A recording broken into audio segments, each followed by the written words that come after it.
समाज मनोविज्ञान की विधियों से रिलेटेड यह लास्ट क्लास है।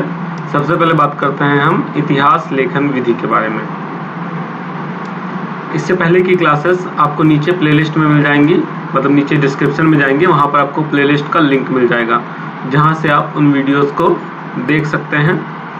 उसमें आपको psychology, social psychology new batch के नाम से आपको प्लेलिस्ट मिल जाएगा।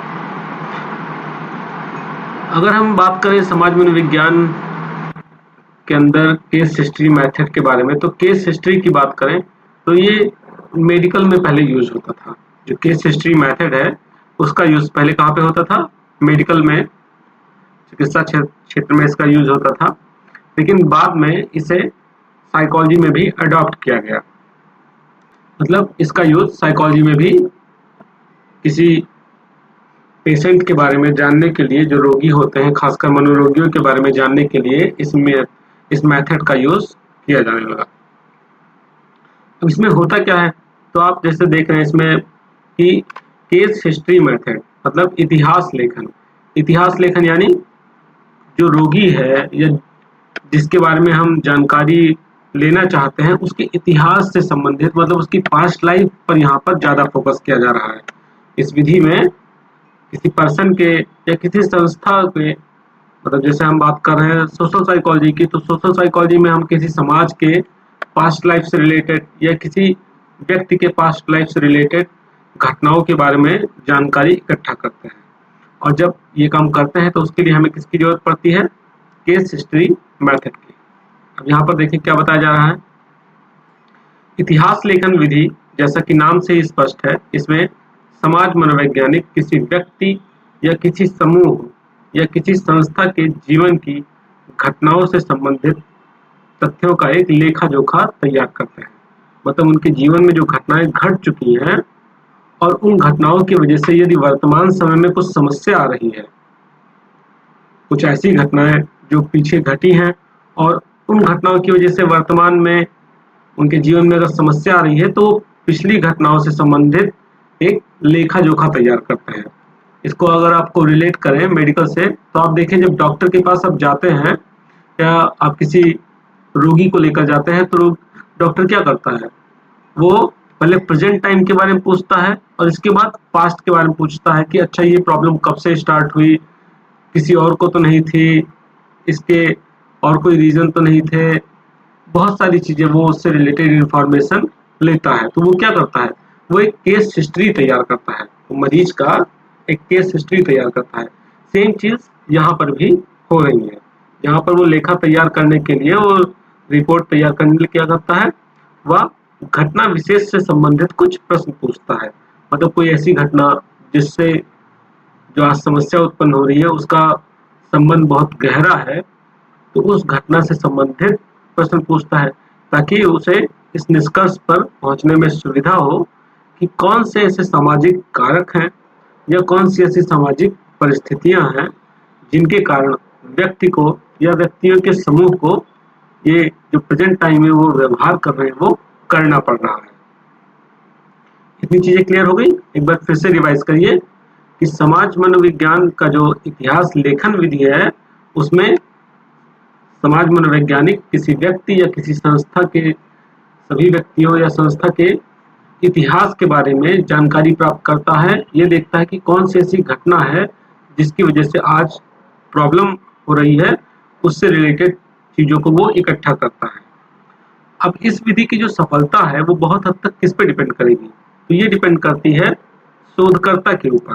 जो शोधकर्ता है, जो रिसर्च कर रहा है, वो कितना कुशल है, वो कितने अच्छे से कार्य कर रहा है, कितने अच्छे से सामने वाले से बातों को निकलवा पा रहा है, उसके ऊपर डिपेंड करती है।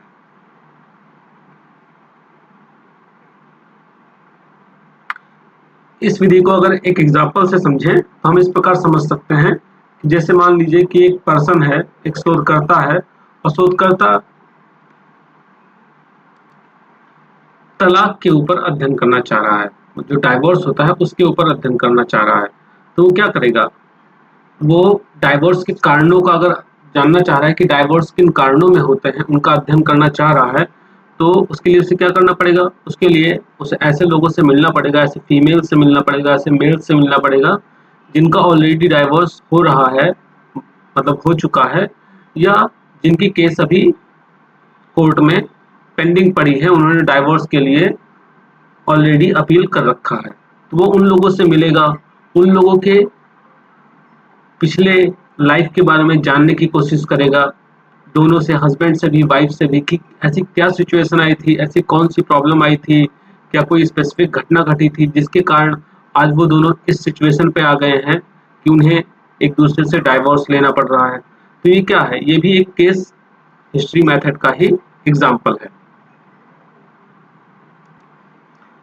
दूसरी विधि है समाज मितीय विधि। ये भी एक प्रमुख विधि है और इसका जो प्रतिपादन था वो किसके द्वारा किया गया, मोरेनो के द्वारा। मोरेनो के द्वारा 1934 में इसका प्रतिपादन किया गया और इसके बारे में इन्होंने अपनी पुस्तक में बताया था, हु शैल सर्वाइव, मतलब कौन जिंदा रहेगा या कौन बना रहेगा। इस विधि में समूह में सदस्यों का एक दूसरे के प्रति स्वीकरण, मतलब एक्सेप्टेंस तथा अस्वीकरण के सहारे समूह की संरचना, सामाजिक पद तथा सदस्यों का पारस्परिक संबंध आदि का अध्ययन किया जाता है। मतलब इसमें जैसे एक समाज है, ठीक, एक सोसाइटी है, अब सोसाइटी में बहुत सारे लोग हैं, तो वो लोग आपस में एक दूसरे के प्रति या एक दूसरे को कितना एक्सेप्ट करते हैं, एक दूसरे को कितना रिजेक्ट करते हैं, एक दूसरे की कौन सी क्वालिटी उन्हें अच्छी लगती है, कौन सी क्वालिटी उन्हें नहीं अच्छी लगती है, इन सभी चीजों का अध्ययन कहाँ पे किया जाता है, समाज मितीय विधि में किया जाता है। दूसरे शब्दों में अगर देखा जाए तो बताया गया है कि समाज मितीय प्रविधि समूह में स्वीकरण, एक्सेप्टेंस और रिजेक्शन के माध्यम से समूह के अंतर वैयक्तिक या पारस्परिक संबंधों का अध्ययन करने का एक माध्यम है। वही चीज एक बार फिर से बताई जा रही है कि इस विधि के द्वारा जो समूह में व्यक्ति हैं, उन व्यक्तियों का आपस में क्या संबंध है, आपस में वो अंतर वैयक्तिक संबंध कैसा है, पारस्परिक संबंध कैसा है, इन संबंधों को जानने के लिए समाज मितीय विधि का यूज किया जाता है। बात करें स्टैनले एवं हॉकिंस की, तो इन्होंने समाज मनोविज्ञान के अंदर समाज मितीय विधि को परिभाषित करते हुए बताया कि समाज मितीय विधि समूह के सदस्यों के अंतर संबंधों अर्थात इसके सामाजिक संरचना यानी प्रत्येक तरह से किया जाता है का अध्ययन है। सेम चीज वही इन्होंने बता दिया है कि मेन पॉइंट क्या है, अगर आप इसका मेन पॉइंट देखें तो है कि सदस्यों के अंतर संबंधों का अध्ययन करना। ठीक है, तो इस तरीके से हमारा मेथड्स का जो चैप्टर है वो यहीं पर समाप्त होता है। नेक्स्ट क्लास में हम एक नए टॉपिक के साथ फिर से मिलते हैं। तब तक के लिए धन्यवाद।